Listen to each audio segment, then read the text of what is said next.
Here are 4 tips about how you can stay focused during meditation and no longer doubt yourself.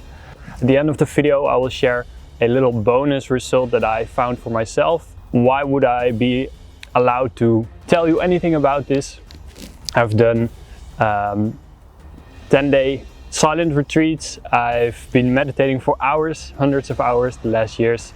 And also I actually created an online course in meditation, a 10-day course, which already has like almost 100 enrollments. So the first tip that I want to share, which sunk in even deeper a few weeks ago when I did the second silent retreat, is do not search for pleasure, because we really have this tendency to always be searching for these good feelings. Maybe you're scanning your body, but this is just making your mind out of balance.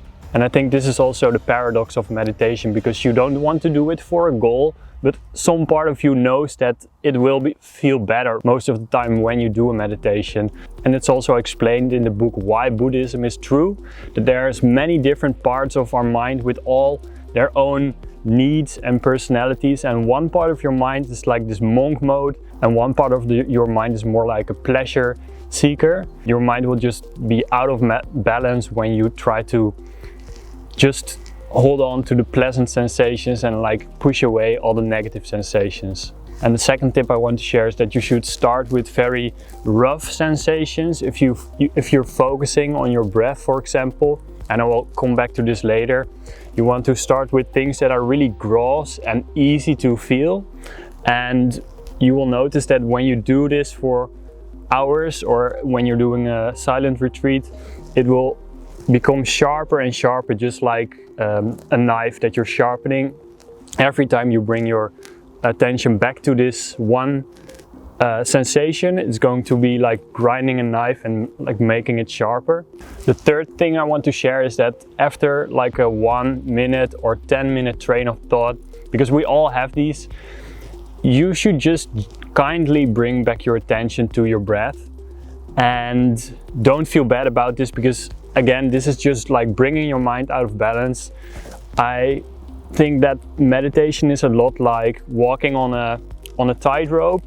Like, it's really just trying to keep your mind in balance, and every time you are annoyed by something or you're chasing something, it starts to get out of balance, and you just want to bring it back kindly to this one sensation or the breath. And I remember when I started meditating, I was always doubting what do they mean actually when they are saying that you should focus on your breath. Like, do you focus on your belly, or do you focus on your lungs, or do you focus on the sound of your breath?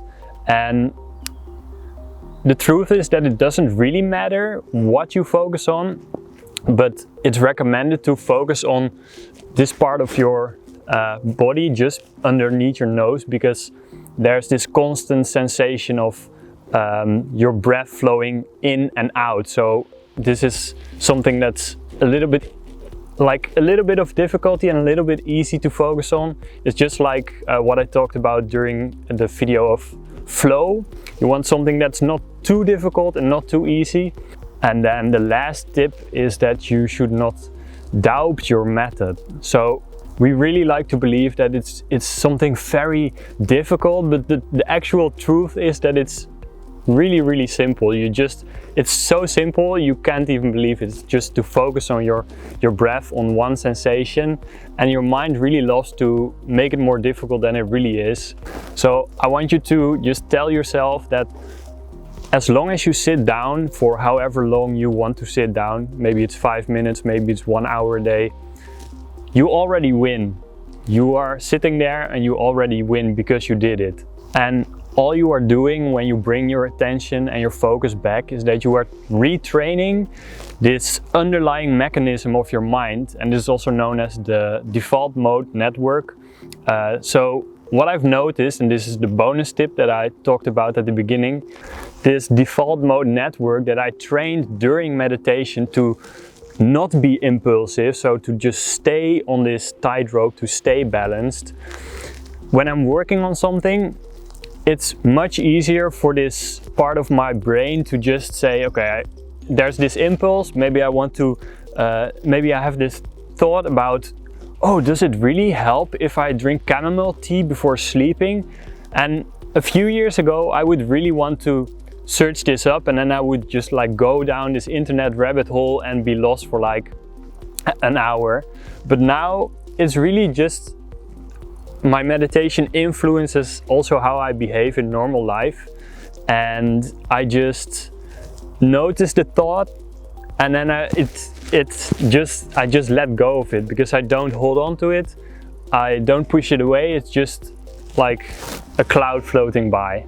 So the main point of this video is that it is really simple. Don't overthink it. Don't search for pleasure. It's okay if it's there. Just you're also allowed to enjoy it, but just like don't try to hunt it down. Start to focus on very rough sensations, and then by sharpening your mind, just focus down on more subtle sensations. Just be kind to yourself, gently put your attention back on this one area that you are focusing on, the breath, and don't doubt your method. So as long as you sit down, you already win. If you found this video helpful, make sure to subscribe, and if you want to know more about the power of simplicity, check out the video in the corner.